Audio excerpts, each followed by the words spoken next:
relatively recently, when we were Homo sapiens, not Neanderthals, or something like 100,000 years ago, that's when we started to exploit marine resources. Hello, I'm Greg Stone, and for this week I've got my very good friend, Dr. Jared Diamond. Jared, I'm so happy to be here. Thank you for having me into your home and letting me invade with this film crew that nobody can see but you and I. You and I have a connection on a number of levels in life, one of which is we're both from Boston. We were born there, but now we're here. The timing is perfect because last night my son, who's living in Boston and has a girlfriend who's not from Boston, asked me to have a phone conversation with him, Max, and his girlfriend, demonstrating Boston accents. And so we rehearsed, park your car in the Harvard yard, park your car at Method, not Medford, but Method. Method, yeah. No D. Method, yeah, I remember that quite well. And that's really kind of a neat thing. Here we are, two Boston boys, now we're out here on the West Coast. We both live in LA. We both study the world around us, you through anthropology and birds, and of course me through the ocean. But what's brought us here is the ocean today, and I would wonder if you could just tell me a little bit about your connection to the ocean, when you first became aware of it, growing up in Boston, the origin story. That's easy to remember, Greg, because growing up in Boston, my father would take us in the summer on vacations, and our vacations were almost always on the coast. First vacation that I can recall was at Taunton, followed by 2 years at Woods Hole, which meant that I would go along the beach and gather shells and see fish. Then we had several years at Bar Harbor, Mount Desert Island, on the coast of Maine, where I would go out actually fishing. One of the most exciting moments there was catching a soft-shell lobster on a fishing line with hook. We also saw gigantic jellyfishes, at least they seemed to me gigantic at the time. Oh, and then on the beach in Nantasket. In retrospect, the ocean was so cold then that nowadays I wouldn't go into it without a wetsuit, because I need a wetsuit even to go into the ocean off New Guinea, but in those days I was used to it. And then subsequently, once I started working in New Guinea and the Solomons, I had a number of trips, first in the Siassi Islands off eastern New Guinea, running back and forth on boats, in the Solomon Islands, then running back and forth between islands, and then finally in 1986, a whole project in the Raja Ampat Islands of New Guinea. I can't help but mention you mentioned Nantasket, which is a beach just south of Boston, and I can't believe you mentioned that. That's actually where I first saw the ocean. And I remember to this day, I was about 7 or 8 years old, because we didn't actually live in Boston, we lived out in Walpole. It took a while to get there, and it wasn't a routine thing. But my parents took me to the ocean when I was about 7 years old. My cousin lived in Hingham, right next to Nantasket Beach. And that's the first place I ever saw the ocean. My cousin had 2 flippers and 2 masks. So we each got 1 flipper, and we each had a mask, and we went out, and that's where I fell in love with the ocean. Talking about origins, you know, I like to think back in time. I always like to do these like thought experiments. You know, what was it like for humans back in Africa, let's say, before we made the great exodus? Once we became modern, some several 100,000 years ago, and our world was as far as we could see. So you had to get up on top of a hill, and that's really what you could see. Today we have Google Earth looking down. We really have a much better sense of what's around us. And you've talked to me often about how we were constrained by land, terrestrial animals, but then we began to venture out into the ocean. And you've said some interesting things about visibility and the effect that visibility of islands might have had on these early human tribes. Can you tell me more about that? Because actually I don't fully understand it. Sure. Perhaps to begin with a modern example, this is a beautiful short story by the French writer Guy de Maupassant, who wrote short stories. And one of his really touching short stories is entitled Happiness. The first 2 paragraphs begin with someone asking, is it possible for a couple to remain happy forever? And the teller of the story says yes, and here's an example. They're on the coast of the Mediterranean. He looks out in the distance, and there, an enormous mass rising from the mist. And the person on the coast says, that's Corsica.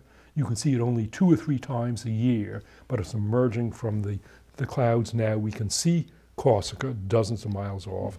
And Corsica reminds me that in Corsica I met a couple in a remote area. She had given up her life to be with him, but this illustrates that yes, you can be happy for a long time. But it all starts with the view of Corsica. When I think of traditional people, so they were on the coast, why on earth would they do something as dangerous as getting into a boat or on a log or on a raft.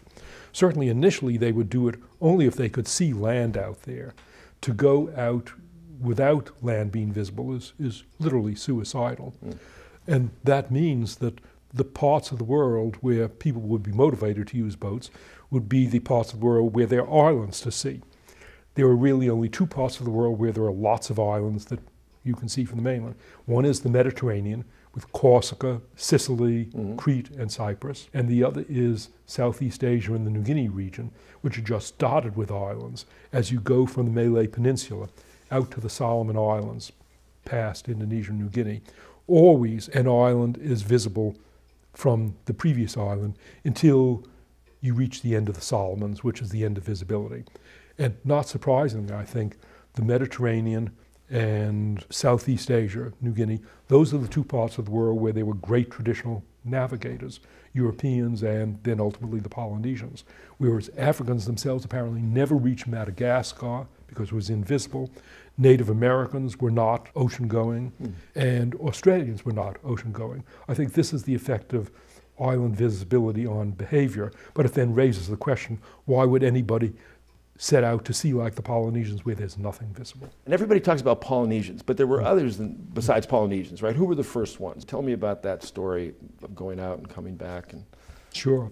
Before there were Polynesians, Greg, there are 2 or 3 cases of people colonizing islands that were invisible. But in 2 of those cases, there were nevertheless warning signs. One was the colonization of Australia from Timor. Timor is 200 miles from Australia. There's no way that you're going to see Australia from Timor. People got out to Timor by stepping stones from the Malay Peninsula. You can see each island from the previous island until you get out to Timor. And then at Timor, there's a 200-mile gap. How did people ever colonize Australia 50,000 years ago across that gap? But one possibility, because Australia is dry, particularly the northwest coast, there were brush fires. And there were enormous brush fires, and the brush fires let off smoke. So it's possible that the clue to people on Timor that there was something out there was the brush fire. The first smoke signal. The first smoke signal, that's right. Then, as people spread out to New Guinea, and then spread from New Guinea to the Bismarcks to the Solomons, between the Bismarcks and the Solomons, there's a gap of maybe 100 miles or so, where there may not have been visibility.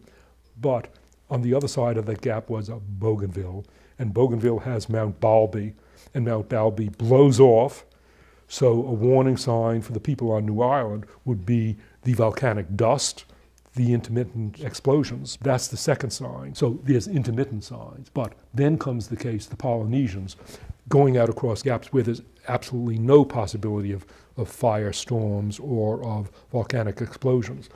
That's when the ancestors of the Polynesians, the so-called Lapita people, went from the Solomons 700 miles out to Fiji. Across 700 miles, you don't see fires, you don't see volcanoes. What would have induced them to do this apparently suicidal thing? Yeah. Well, these people were hunters as well as farmers, and hunters would have noticed the huge swarms of millions of seabirds, shearwaters, coming in once a year and then going in the other direction once a year. And because they were good naturalists, they would have figured out that where there were shearwaters coming in huge numbers every year, there must have been land out there, and land that supported these millions of shearwaters. So a speculation is that what induced people to head out into nothing from the southeastern Solomons was the shearwaters. So they were following the patterns of natural wild animals and putting together their knowledge that there's got to be something there if the birds are coming from there. Yeah. Because we see them elsewhere. Didn't they sail upwind mostly? Didn't they always want a return ticket home somehow? I heard something about that. They were apparently clever about it. In the settlement of Polynesia, the end result we know, that the Polynesians discovered every habitable scrap of land in the Pacific up to the sub-Antarctic region. Tiny scraps like Pitcairn Island, which is 3 miles across. How did they manage to discover every tiny scrap of land? Again, there were clues, as you would on the open ocean, even if you couldn't see land, there were nevertheless seabirds. of which some species go 75 miles from land and others 50 and others 25, 10 miles. So even if there's no land visible, but they see, say, boobies or frigate birds, they know that there's land over there. And then what they'll do, and I've done this in the Solomons, you wait until late afternoon and then the frigate birds go back to the roost. So you see where the frigate birds are heading. Yeah. That tells you that land is there. But still, you have to pick a path into the open ocean, and you don't want it to be suicidal. It's thought that what the Polynesians did was that they would do their exploration at times of year when the winds were about to change. And so they could set out with the wind behind them, but they didn't want to turn back when the wind was still carrying them away. When the winds were about to change, they would go out 2,000 miles with the winds behind them, confident that the winds were about to change. When the winds changed, then they would come back and have a ride all the way back. So they had a guaranteed return ticket home after their exploration. If they didn't, because they didn't always find an island, presumably, right? I would not say guaranteed, Greg. Yeah. The guesstimates are that the death toll from Polynesian exploration was 90% died. Wow. And maybe 10% found something. But the canoe that found Hawaii, if there were, 60 people on the canoe and 30 were men and there was differential mating, so one of the men, once you get there and you arrive in Hawaii, the canoe that found Hawaii left behind millions of descendants. So the payoff was enormous. Right, oh, I see. For the colonization from New Guinea eastwards, it was all Polynesians. But by the time that Europeans got into the Pacific, islands like Vanuatu and Fiji were occupied not by Polynesians, not just by Polynesians, but by so-called Melanesians, by people who look like New Guineans. It's clear, in fact, from the archaeology that the first people to get to Fiji were the ancestors of the Polynesians, recognized by their pottery, the so-called Lapita pottery. But after they got there was trading back and forth. And we know that because way out at Fiji and Tonga, there is obsidian from islands off Manus and islands off New Britain. Talisay obsidian from off New Britain is all the way out to Tonga, but also Talisay obsidian is in Borneo. So the people who did these voyages from islands off the coast of New Britain would have gone 1,000 miles out there and a few thousand miles to the west, bringing the news to Melanesians. But this leaves the question that you mentioned, what about the Micronesians? Yeah. Because Polynesians were not the people who settled islands like Guam and Ponape. Right. Language shows that those islands were settled apparently directly from the Philippines. Those again would have been long-distance voyages to get from the Philippines to Micronesia, like Ponape and Guam and Saipan, would have been more than 1,000, maybe 2,000 miles. The people from the Philippines would have had to have rewards to induce them to do it. But again, there are lots of islands in that area. So we ended up with those three groups, and this is where it gets really interesting for me, because to me, these groups are really ocean people, right? They represent our ancient connection to the ocean, our ancient familiarity, the resources that the ocean would provide us with. And now here's where I get into dangerous ground, because I'm not an anthropologist. I read somewhere once that being an armchair anthropologist is one of the most popular hobbies that people like to do. That is, talk about it as if they knew something. But it seems to me that if you find indigenous communities that have lived by the ocean, they have special connections to the ocean. They have special knowledge about the ocean. They have special abilities about the ocean. I'm thinking of the Ama. I'm thinking of the Sri Lankan pearl divers. Is my assumption correct? Is there any of those groups that stand out in your mind that you could tell me about? Yeah, I can tell you about one of those groups. They're sometimes called the Sea People. Basically lived on ships from the area around Sulawesi in Indonesia. They may have been the people who, from Indonesia, visited Australia, had regular yearly voyages to Australia to get Beche de Mar, and introduced various Indonesian things to northern Australia.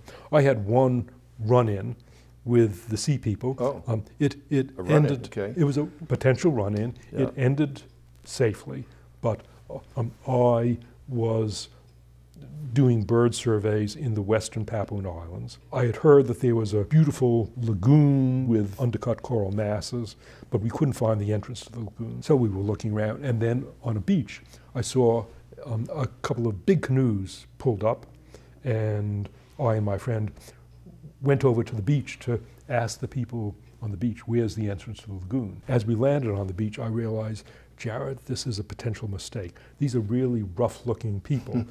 You've walked into them. This is like hummingbird mites landing on hummingbird flowers where they're going to get impaled by the previous occupants. So I've landed on the beach to ask them my innocent question, are they going to rob me or kill me? Because they're really rough-looking people. Yeah. And I asked them my innocent question. I talked to them about birds. I said, have you seen this bird? I imitated some bird. Ooh, ooh, ooh, ooh. Do you know this bird? And they were friendly and they chatted and they didn't rob me. But those were sea people. Okay, okay. That was my first encounter with sea people. It ended happily, but it reminded me afterwards that if you see people on a beach, don't just automatically go up to them because it might be a bad idea. Yeah, you got to be careful. Yeah, I've had some first-hand experiences with some of these cultures, and as you know, one of my place where I've done a lot of work is in Kiribati, and I was out diving one day on a boat, and when I surfaced, my friends on the boat were looking at the horizon, pointing at this cloud and talking in Gilbertese. I didn't know what they were saying. And I got my gear off, and I said, well, what are you guys talking about? And they said, oh, we're just looking at the green cloud. And I said, what green cloud? And they said, the green cloud over there. And I looked really hard. I said, oh yeah, there was kind of a green tinge to the cloud. And they said, that means there's an island 7 miles away under that cloud. You couldn't see the island. But what we were seeing is the reflection of the vegetation up into the cloud. And it was one of 1,000 or more navigation techniques that they had developed, over the generations and millennia and centuries, that they'd learned about the ocean, and they learned the cycles and this indigenous knowledge. And I've always wondered about how this knowledge is transmitted. Like you mentioned the volcano over the horizon and also the bushfire in Australia, right? Now, I'm guessing that there was a bushfire once and somebody recorded it and told their kids about it, and then the kids told their kids about it. And then maybe there was another bushfire a few generations later, and they said, oh, there was this story about something over there. And it might have been 1,000 years of stories until somebody got the gumption up to say, let's go see what's going on over there. I mean, it wasn't like you see a bushfire one day and the next week they're building a boat to go check it out, right? I mean, what are your thoughts about how this kind of knowledge is transmitted? Well, here are 3 associations. Let's do them in pieces. Okay. First, your green cloud association. My green cloud, yeah. Yeah. I'm telling this story not to put you down. Okay. But here goes the story. Go ahead. There was a New Zealander, possibly a physician called David Lewis, who played a role in, quotes, rediscovering traditional navigational techniques, because he went to Micronesia and he went out with traditional navigators, spent a lot of time learning their traditional navigation techniques and how they learned to navigate based on bioluminescence patterns and waves, and of course the sun and the stars and winds and this and this and that.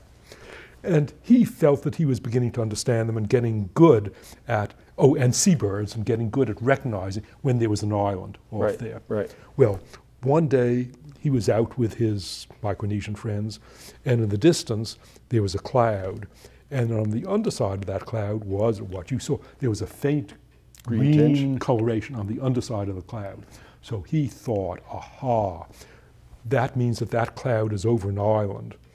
And I have gotten really sharp now because I've learned to spot that. But these Micronesians with me, they didn't notice it, and I'm getting as good as or better than them. So he began getting very excited and said, did you see that? Look, there's green under that cloud. That means that there's an island there. Didn't you notice it? Why did you tell me that? And their response was, that green under a cloud as a mark of an island, that's so obvious that even Europeans noticed that. We didn't want to insult you by pointing that out. That's great. Well, it was obvious once it was pointed out to me. And Jared, I've spent my life at sea, and I had never noticed this green tinge, but now I see it everywhere I go when I look for it. So a second thing, you asked about what we can learn from traditional societies. Yeah. For me, the biggest single lesson that I've learned from traditional societies, which drives most of my friends and my sons and my wife crazy, is my attention to anything that could go wrong, my paranoia. I think of it, paranoia is something that sends you to a psychiatrist. My paranoia is constructive paranoia. Right. It's virtuous, it's helps me in life.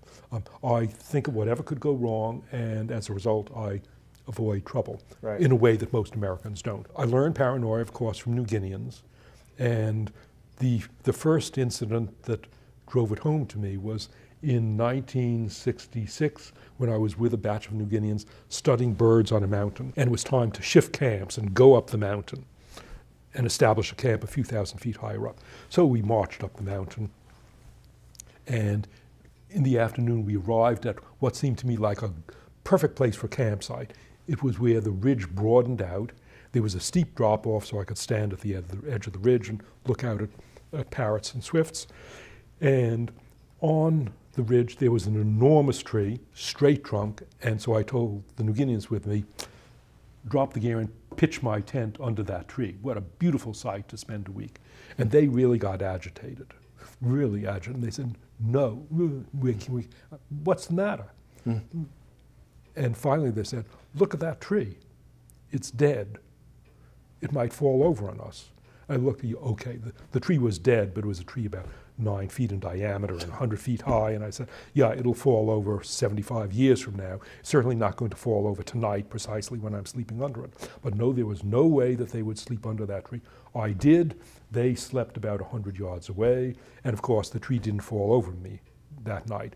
But as time went on, sleeping out in the jungle of New Guinea, every night, somewhere in the distance, you hear a dead tree crashing and falling. And eventually I did the numbers, and I thought to myself, every night you hear a dead tree crashing. The chances that if you sleep under a dead tree one night, it's going to hit you, it's say 1 in 1,000, forget about it. But if, like New Guineans and like me, you're going to spend 3 years sleeping out in the jungle, and you develop the bad habit of sleeping under dead trees, right. After 3 years, 1,065 nights, with a 1 in 1,000 chance each night, you're going to be dead within 3 years. New Guineans learned to think of the influence of rare events that will catch up to you, and that is the most profound lesson that I've learned from New Guineans. That's an amazing story, and I've got one for you. We were diving in Antarctica some years ago, and we used to do this thing where we would anchor to icebergs, right? And we were diving down the edges of it. It was grounded actually in a place called Hallett Bay. So a very old chunk of an iceberg, you know, it was the size of a city block, but small by Antarctic standards. And we were actually underneath it so I could age it, because I could see the growth of the invertebrate marine life underneath it, which told me how long it had been there. It had been there a number of years, some 3-4 years. So we finish our diving, and we're going to spend the night. And I wanted to stay anchored to the iceberg, because I thought it was a nice protected place and everything. But no. The crew said, we are not going to stay anchored to this iceberg. I said, well, it's been there for 5 years. What are you worried about? They said no. So we pulled the anchor off the iceberg, and then we headed out in the middle, dropped the anchor where it's supposed to be, and we're sitting there. And then that night, the iceberg came apart. That's right. It sort of collapsed. And as an iceberg collapses, it spreads out really rapidly because all the ice floats, and it was catastrophic. I'm not so sure it would have killed us, but it certainly would have damaged the boat and set us back. So I get the dead tree thing, because in my case, it's the iceberg thing. Right. Here's an interesting example, Greg, of where people learn to ignore those risks. If your lifestyle, if making your living and getting your food requires you to undertake risks, but if you expect to live to 90 anyway, like I do, then you don't take those risks. But if your lifestyle means that no matter how careful you are, you'll be dead in 30 years, then you take the risk. An example is the Inuit. Traditionally, Inuit got a lot of their food by spearing seals at holes in the ice. They'd go out onto ice floes, onto ice along the coast, and wait at a hole for a seal to come up and then spear the seal. But there's a risk, which is that the ice mass will detach and you'll be carried out to sea. And therefore, if an Inuit expected to live 90 years, you're not going to go out onto ice floes because you'll be dead. But the reality for traditional Inuit is that their life was so risky that even the best Inuit hunter would make a mistake and would expect to live only 30, 40 years anyway. And so the Inuit did things that they knew were dangerous, going out onto ice floes, because that was the only way that they would get their seals. But they also knew that in 30, 40 years they're going to be dead anyway, so they'd better take these risks. Oh, whereas you and I, hope that we're going to be alive at 90, 95, and therefore I would not sleep under a dead tree. No, and I don't anchor to icebergs anymore. So Jared, you had a third point that you were going to tell me about. What was that? Here's an example of traditional knowledge being passed on for many centuries. It involves Polynesian inter-island voyaging. By the time that Captain Cook came out into the Pacific in the 1770s, the Polynesians had stopped inter-island voyaging roughly around 1400. And so it's 370, nearly 400 years since Polynesians made long-distance voyaging. Captain Cook is in Tahiti, and in Tahiti he falls in with a young Tahitian who's, I think, the descendant of a family of traditional navigators. The young Polynesian then begins to tell Captain Cook about various islands out there that he's never seen, but he's heard of them, and he's got the names of them. One of Captain Cook's associates then asked this Polynesian to name the island and to point the direction. The Polynesian pointed the directions very exactly, and then Captain Cook's associate made a map, and the map shows at different angles lots of islands with the names of those islands and the distances, because this Polynesian said that island is three days away, that island is 2 weeks, that's 4 weeks away. So he came back with a map, and eventually the map with the names was compared against existing Polynesian islands. And they're the actual names of Polynesian islands up to thousands of miles away. And this young Polynesian, he had the angles correct, and he had the sailing times, the sailing distances correct. Wow. This was knowledge that was passed on, that was remembered for centuries. Does that map exist, the one that Cook or whoever it was on the boat drew it, the paper and everything, the original? Absolutely. I'd love to look at that. If you read the books of Captain Cook's voyages, this map is often reproduced. The one that they sketched there on the beach in Tahiti that day. Right. The name of the Polynesian, I think his name began with T. It was Tanoa or something like that. Something, but it's an unmistakable map. And didn't they take him with them on the boat as they explored, and he was able to talk to different people? That's right. Yeah. When they landed in islands like Hawaii. Hawaii had been discovered and colonized by Polynesians at least 700 years before Captain Cook came to Tahiti. Captain Cook, quotes, rediscovered Hawaii, but he had a Polynesian with him.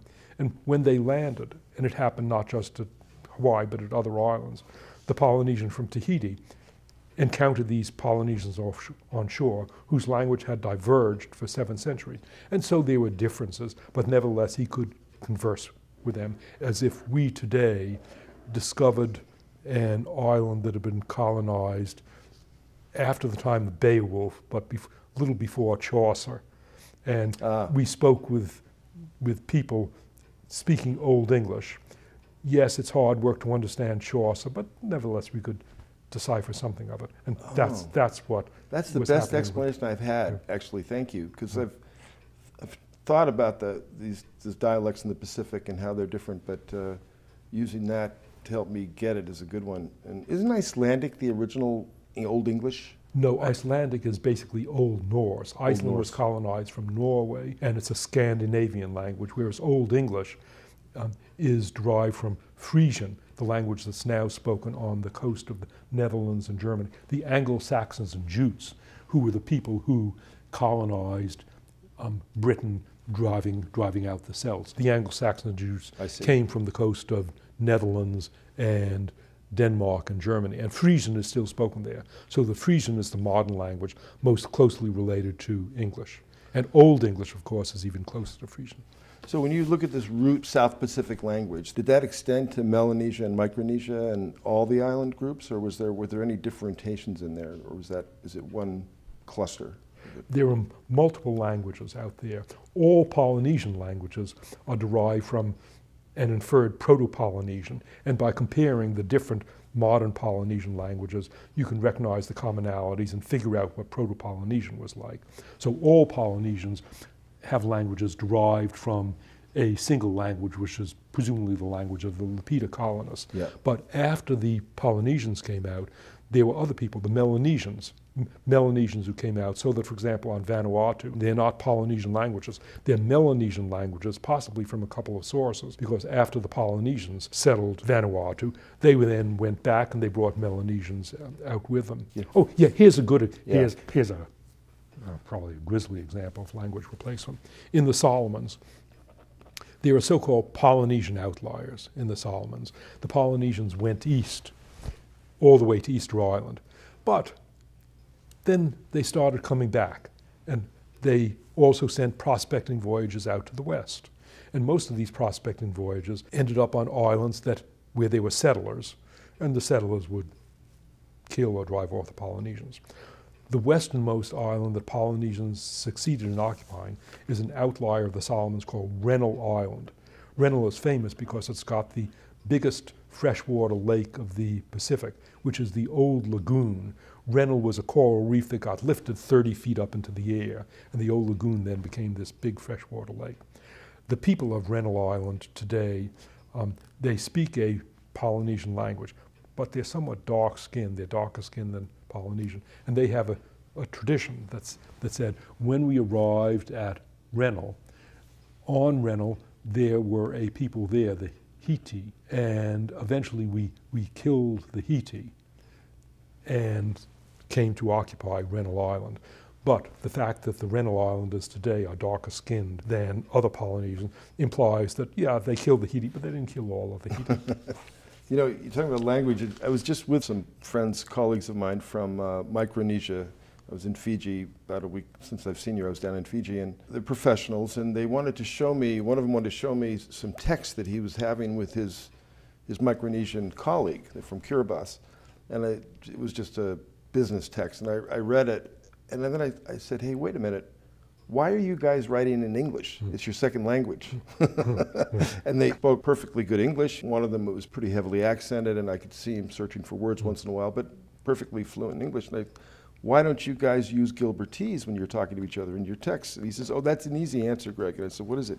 He said, if we used our native language here, it would have to be much longer. That's also, Greg, a story of some economic significance to me, because my books get translated into other languages. That's right. And from the editions, I can see how much longer or how much shorter another language takes to represent my English text. What I notice in my German and Italian translations are about 30 to 50% longer than my original English. And the consequence of that is that, for example, my book, Guns, Germs, and Steel, in English, is about 500 pages long, and it's not too heavy. But Guns, Germs, and Steel in German is about 900 pages. And my last trip to Germany, my German friends, when I told them that I'm working on a new book, they said, Jared, can't you please make your new book shorter than your previous one, because your previous book, it's so heavy that when we try to read it in bed and are holding it above us, it's just too heavy and it hurts our necks and our hands. It is funny. I've noticed that with Spanish, because you see a lot of bilingual signs on trains and stuff, and it's in English it'll be, in an emergency, go to the end of the train. Yeah. And then in Spanish it's, in the moments of extreme anxiety, go to the extreme end of the, it's about twice as long. You mentioned Guns, Germs, and Steel. What a landmark book. How did you come up with that title? It's a great title. I mean, there is a backstory. My wonderful, beautiful wife, Marie, who contributes so much to my happiness. When I had finished Guns, Germs, and Steel and was trying to figure out a title, my editor, wonderful editor at Norton, came up with suggested titles. My book agent came up with I came up with suggested. None of them were any good. And finally, what were some of the ones before? Yeah. Greg, I've suppressed the memory because they were eclipsed by Guns, Germs. And Marie came up with Guns, Germs, and Steel. The virtue of Guns, Germs, and Steel is that they're monosyllables, and it's like Beethoven's Fifth. Guns, Germs, and Steel. Three's a lucky number, yeah. Yeah. My editor in New York objected, but the sequence is wrong. First came Germs, and then Gun, and then Steel. Right. And then Guns. But I said, Marie is right. Who cares about that logical sequence? Guns, Germs, and Steel sounds good. It's a great and title. then quite a few of my foreign editions made the mistake of just translating it literally. And for example, the Italian title of Guns, Germs, and Steel, Armi, Acciaio e Malattia. It's dreadful. It's a literal translation of Guns, Germs, and Steel, but the Italians failed to realize that the important thing about it is the sound quality. They did not get Italian monosyllables. You know, I think I've mentioned to you over the years that Peter Benchley, the writer of Jaws, was one of my very closest friends. He's passed away now, but I'll give you the quick backstory on the title of Jaws, because it's became kind of a moniker in our culture, right? Jaws, the movie about the sharks and all that. I remember Peter telling me the story. He said, Greg, we were going to press and we didn't have a title. He'd written the story about a shark that laid siege to a resort community, but no title. And his father was a writer, and his father gave him some ideas. Darkness lives below the water, danger at night. There was all these things, and finally his publisher got so frustrated with him, he said, okay, Peter, we're going to call it Jaws. And Peter said, well, Jaws? Well, that's weird. He said, what's that mean? And I think that was one of the big selling points of that whole book, actually, was a great title. It was just this one word, like, boom, title. But yours does have that lucky number staccato ring to it. We've just done that, Greg, to my current book. So the current book, which will come out next May, for years, my prospectus and the working title was Crisis and Change. I thought, boy, that's a good title. Short words, and it captures the subject of the book, which is national political crises. But then a friend to whom I gave the book to read, she pointed out, Jared, there are 87, you just Google, there are 87 books with the word crisis in the title, and worse yet, in 1974, my own publisher, Little Brown, had published a book whose title was Crisis, Change, and something. The words are just too common. Can't you find a one-word title which does not frequently appear in titles? So we tried to find a one-word title. Once again, my beautiful wife, Marie, to whom I enjoy so much, Marie was brainstorming with her cousins, and up it came, Upheaval. And so the title of the book will be Upheaval. The subtitle then goes on to other stuff, but at least it's a one-word title. Hey, we're breaking some news on this podcast. Upheaval, that's yeah. So it's going to be a great book, everyone. Make sure you go out and get Upheaval. Probably by the time this podcast comes out, it'll be out. We talked about indigenous coastal groups and how they, would see an island and voyage to it, or they'd see green on the cloud, and there's any number of other things that are used. But there's also some physiological things about humans in the ocean, and especially women. Can you talk about that a little bit? I mean, it's an interesting part of it for me. Well, especially women, because especially men. You and I grew up on the coast of New England, right. And yes, on the south side of the Cape, it's warmer in the north, and the bay, I think, is warmer than the ocean. But boy, I can tell you that Bar Harbor and Mount Desert Island, the ocean was cold there, and yet I swam the cold ocean then. I wouldn't now. In Tasmania, Aboriginal Australians filled up all of Australia. Tasmania was periodically connected and disconnected from the Australian continent because the seas between Tasmania and Australia are shallow. As sea level dropped during the ice ages, Tasmania would get connected, and then as sea level rose. Oh, they could just walk across? Yeah. Really? Oh, I didn't know that. Oh, yeah. Okay. The way that Aboriginal Australians got to Tasmania, and the way that kangaroos got to Australia, and the way that emus, flightless birds, got to Australia was So it's just like the Alaska-Russian route? Exactly. Okay. It was a land bridge. Yeah. They walked there, and so they arrived 30,000 years ago. And then sea level rose for the last time 10,000 years ago, turning Tasmania into an island.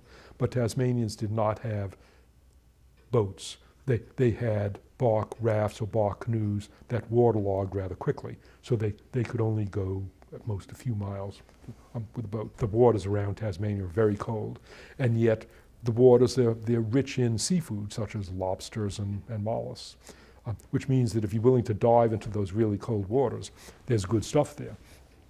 When Europeans discovered Tasmania around 1800, they observed what the Tasmanians did and how they made their living.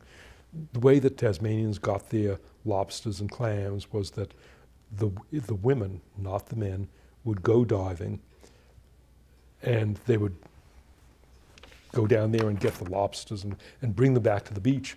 They would then huddle shivering next to a fire. The men would take the lobsters and clams away from them and cook the lobsters and clams. But the men never did diving because women have more body fat than men, and women can stand it better than men can. Women have an extra layer of subcutaneous fat, I believe, which gives them the insulation. And I know that when Magellan came around the tip of South America, you were the first person to ever tell me about this group. He was the first European to get down to the very bottom tip of South America. What did he find there? He found Native Americans, Yep. the inhabitants of Tierra del Fuego, the southern island detached from South America. There were three groups there, the Yagan, the Ona, and the Alakalof. Of those three groups, I think two have died out, and one there are just a few people left. Darwin also visited Tierra del Fuego, and he was impressed by the fact that these people were going around in this sleeting climate where there's just sleet coming horizontally at you. And they were wearing very little, just as the Tasmanians in Tasmania, where there's snow, the Tasmanians did not have tailored clothes. They sometimes would have a kangaroo hide thrown about their back. Physiologically, they were adapted to living in these really cold climates. And this was then tested by a famous Norwegian physiologist called Per Sjolander. Sjolander was a metabolic physiologist who went around the world studying the physiology of all sorts of people, like Aborigines in the Australian desert. But among other things, he went to Tierra del Fuego.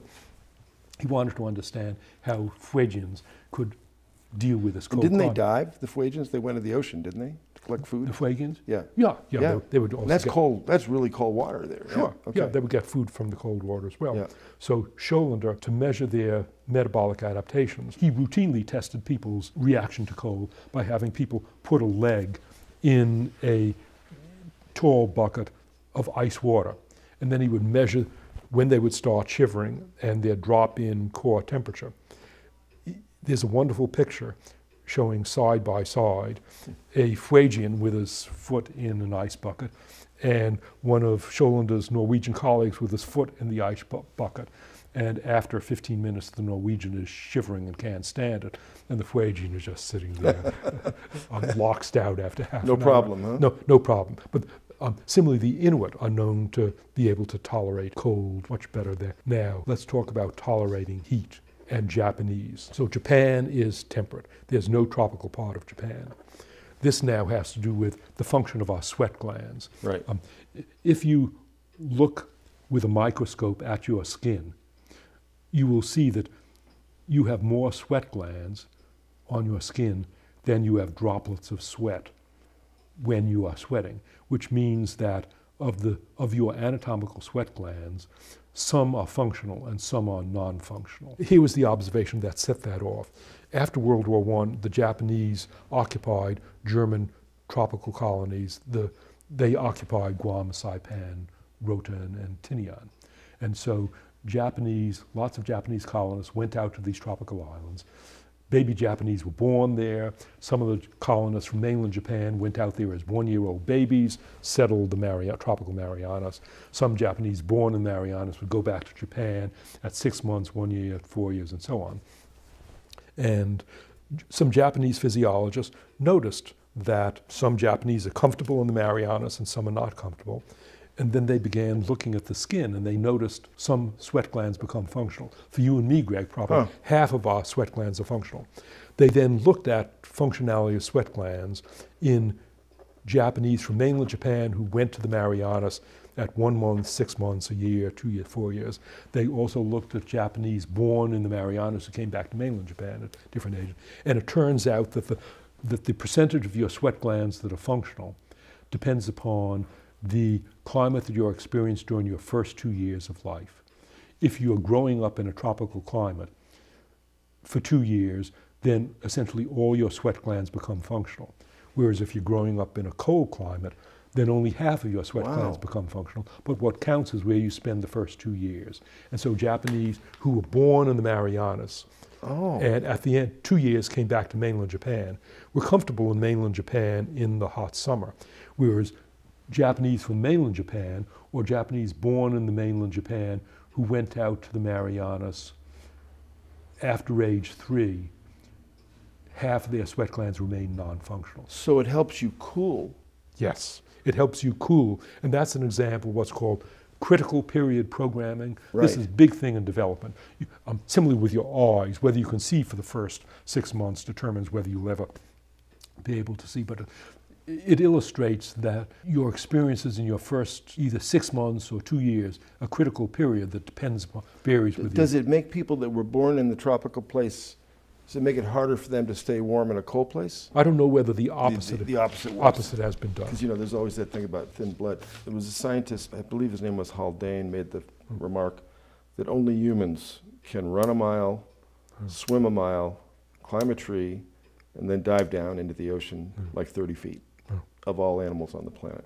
What are your thoughts on the influence of the ocean on human evolution and on human behavior in society, if you have any? And I know this right there, I've just outlined your next 2 or 3 books you can probably write, but sort of top of mind for our audience and for me. I'm brainstorming that the oceans lacked influence on human physiology and behavior until whenever we started gathering seafood. The archaeological record suggests that the first documented gathering seafoods, the first middens, are something like 100,000 years ago, or one can argue maybe they were 200,000 years ago, but they were not middens 1 million years ago.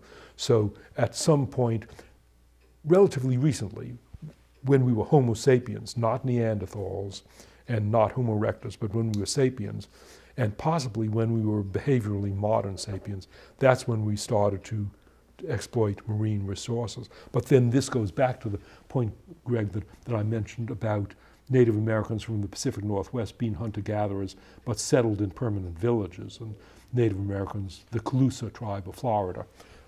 On the seacoast, there are places on the seacoast where the food sources are rich and hunter-gatherers can settle down. But for the most part, hunter-gatherers on land don't settle down except in the richest places. And so it's possible that starting to utilize marine resources meant the beginning, or at least an acceleration of permanent settled living. But permanent settled living is significant because it has at least 2 further consequences. One is churning out babies. If you're a nomad and you're going to shift camp every day, a child cannot keep up with the adults until the child is about 4 years old. And therefore, nomadic societies cannot grind out babies every 2 years because the mother and father, they can carry 1 baby, but they can't carry 2 babies. And so nomadic societies use various ways of regulating childbirths or preventing conception so that they space their children in 4-year intervals. Only when you settle down made possible a population explosion. That's one consequence of settling down. But the other consequence of settling down is that, again, if you're going to shift camp every day, you do not want to have a printing press or atomic bomb to carry along with you every day when you shift camp. Nomads cannot afford to have heavy technology. Nomads don't have pottery. It's only settled hunter-gatherers, like the hunter-gatherers of Japan and the coast of China, that have pottery. So once you settle down, you can then afford to have heavy technology, but also once you settle down, it means you've got a richer lifestyle. You've got stored food, and that stored food can then be used to feed people who become specialists and sit there in camp playing with dirt and stumble on the idea of pottery and stumble on the idea of copper and bronze and eventually atomic bombs. Right. You made the great argument about hunter-gatherers could settle down perhaps with an ocean providing food. Do you think it also had any effect on our brain development? Seafood accounts for something like 1/3 of the protein of the world's human population, and disproportionately of poorer people. The opposite example is the New Guinea Highlands, where I've done so much of my work. New Guinea Highlanders, their diet is especially starch root crops. There's not much meat in the New Guinea Highlands because the big animals were all exterminated 50,000 years ago. The meat that's available now is kangaroos, but they've gotten really rare. Rats, spiders. Literally my first morning, Greg, in the New Guinea Highlands in 1964, when I arrived exhausted from my overnight flights, and the next morning they were going out hunting. Boy, big excitement. We go out into the garden, they hunt, and then I hear excited cries, and they're surrounding a big brush pile. Like, oh my God, they've cornered a big kangaroo. Wow! And a little child goes into the brush and then comes out holding 2 baby wrens that weighed about 1/6 of an ounce each. Well, to get their protein, have to resort to small things. New Guineans eat frogs. New Guineans eat eat spiders, sizable spiders. But a consequence is that kwashiorkor, the disease of protein deficiency, is widespread in the New Guinea highlands. People get reddish or orangish hair from protein deficiency. When I brought my wife Marie for the first time to New Guinea this September, one of the things that struck Marie and really depressed her was to see the kwashiorkor, the protein deficiency, was just common in New Guineans because they were on a low protein diet. But once you're on the seacoast and you've got all these fish, hunter-gatherers on the seacoast do not have kwashiorkor. Okay. People have a natural affinity for the ocean. I find it fascinating that here we are, a primate, right? Evolutionary tree takes us back to the primate world. But where do people go when they want to go on a vacation in modern society? They go to the ocean. They don't go climb a tree. Some people enjoy the forest, yes. And we live along the coastline for commerce reasons, yes. Do you think there's any argument to there being an affinity, a natural affinity to the oceans by human Homo sapiens? Yes, Greg, you can make an argument. Whether the argument is correct, I don't know, but you can make an argument. And another example, people making that argument has to do with claimed human fondness for the savannah. Yeah. So when you show people pictures of an open landscape, a parkland, a dense forest, etc., it's said that the pictures that people pick out, they don't like bare open grassland like steppe. They don't like closed forest. What they really like is an open parkland, savanna. And it's claimed that that's a legacy, maybe even a genetically programmed legacy, of having evolved in savannas 6 million years ago and stayed in savannas for 4 or 5 million years. That's long-standing programming, but I can imagine that people have been using the ocean for 100,000 years, but 100,000 years is long enough for genetic programming. So maybe the reason why you and I were taken by our parents to Nantasket Beach and then to Falmouth and Woods Hole and to Bar Harbor was 100,000 years of programming for the oceans. I got a simple question. Do you have a favorite ocean animal? When you ask me, do I have a favorite ocean animal, I cross out the word ocean.